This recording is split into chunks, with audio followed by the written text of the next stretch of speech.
Hi guys. Alright, so I'm going to do a little bit of like a chatty review of a recent book that I got from a publisher. It's Advanced Copy Review in ARC for 10 Incarnations of Rebellion. And I'll put a little picture of it here, but it is being released in the spring, and it is by one of my favorite Indian authors. She wrote the Kaikai. It's name is Vaishnavi Patel. She wrote Kaikai, and then another second book, Goddess of the River, I believe it's called. But Kaikai was great. It's a great story if you're into mythical retellings. This one is of Indian origin, the Ramayana, I believe it's called. It's a retelling, a feminist retelling from the evil stepmother's perspective. Why she might have acted the way she is, and why it might not have actually turned out that way in reality. Just her perspective, like an evil origin story type thing. But this new one, 10 Incarnations of Rebellion, is slightly different than her other books that she's written. And then this one is actually a story of rebellion, anti-colonialism, and again, feminism. And so I enjoyed it very much. I gave it a 4.5. The only reason I didn't give it a 5 was just because it dragged a bit for me at times, and she's just so extreme, which I can totally understand why she was built that way and why she became so extreme in her thoughts and opinions. It's just not my personal way of going about things. But then again, I'm from a different place, a different culture, and so I'm not in her shoes. But anyways, the story is about a girl named Kelki. She was born to a father who was in the rebellion and a mother, and then the father had to run away when the rebellion was found out, and so she's been raised by a mother by herself her whole life. And then she gets contact from sorry about the pounding in the background. They're doing construction on my house, and it won't be done for a couple months, so it might just happen in the background sometimes. Sorry about that. But the rebellion was shut down, and now she is back in contact with her father and the rebellion, and they want her to start her own chapter now as a young adult. So the story follows her. It kind of starts when she's really young as a kid and glazes over a few things, and then it follows I would say like 10 years as her as a young adult. And I like the way that they did it. They broke it up into chunks, like 1 year of her life after the other, and the titles were like what she learned that year, so you could kind of foresee what was going to happen in that chapter. Some of the chapters were about learning how to rebel, learning how to adjust, learning how to be secret, that kind of stuff. Those weren't the right words. She's, an author, so she's way better at using words than me. But I like the way they did it.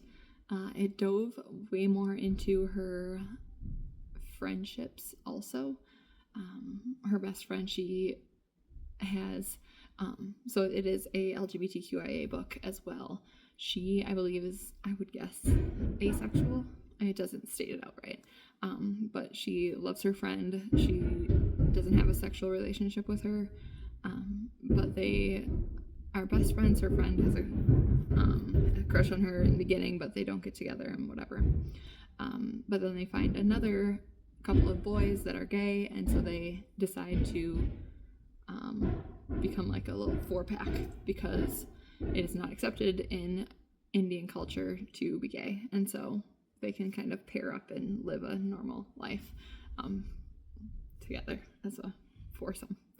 I mean, they're not a foursome, but all living in the same house together. They can be friends that are couples that are actually together. So their dynamic is very interesting, how they interact, and then how each of the couples interact with each other. So that I thought was very well done. I liked the relationships that they did, and then they also brought in other friendships and how they interacted with each other, and how the other friendships were kind of on the side, but also very impactful on Kelki. She couldn't have done it without her other friends. And her best friend was obviously her most important person in her life, but she had other friends who had such big impacts as well in her life and the rebellion. So whole plot-wise, what's going on is the city, I think it's Calcutta, I think they said, one of the major cities in India, was taken over by British, and they've been kind of cut off from, they're an island now, they've been cut off, and the British kind of like rule that area. There's a lot more rebellion happening outside of the city, but there isn't anybody on the island right now, so it's Kalki's job to make up a front, independence front on the island where the British live. And so there are lots of military there on the island. There's lots of British rule, and so they have to be very careful. They can't do a lot of the outright bombings and like sieges that the outside independents can do, and so they have to go about a different way, and that's something that Kalki and her friends have to maneuver themselves and figure out what they can do on their island to save their people, pretty much.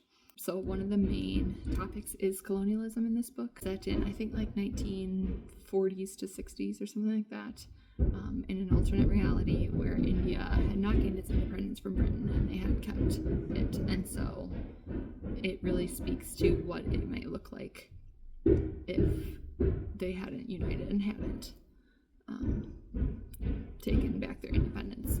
It does mention a lot of the big political figures of that time, but they act as if they didn't, like it didn't work out, and so the figures were defeated. So it is, it's definitely an alternate reality. It's based on history, but it is historical fiction. You know, it's not real. But it was very well done. I liked recognizing some names in there. You know, I live in America, so I don't know every single intricate detail, but I did recognize a lot, and I thought that was kind of cool. So yeah. I would say this book is great for people who love feminism, love anti-colonialism. If you love a good, like, what's it called? Retribution, kind of. Like payback. She's always trying to get back at the British for what they did to her father and the other independence front. So, it does dig into the feelings that you get, how you want to get your life back and your people back, but the pain that it can sometimes bring to be hurting other people. The British are, after all, people. They have been looking down on the Indians for years, but they are still people, and so is it right to kill them or hurt them in the process? There is some very emotional things in this book. There are references to rape and killing. Some of them are on screen or on page. Rape and killing, poor living conditions, poor food conditions, that kind of stuff. So lots of trigger warnings. Look those up if you need to, but I think it was done very well, and I liked it a lot. So if any of that sounds interesting to you, thank you for the copy of an advanced review, and I hope everybody finds it and pre-orders it. Yeah, thanks. Bye.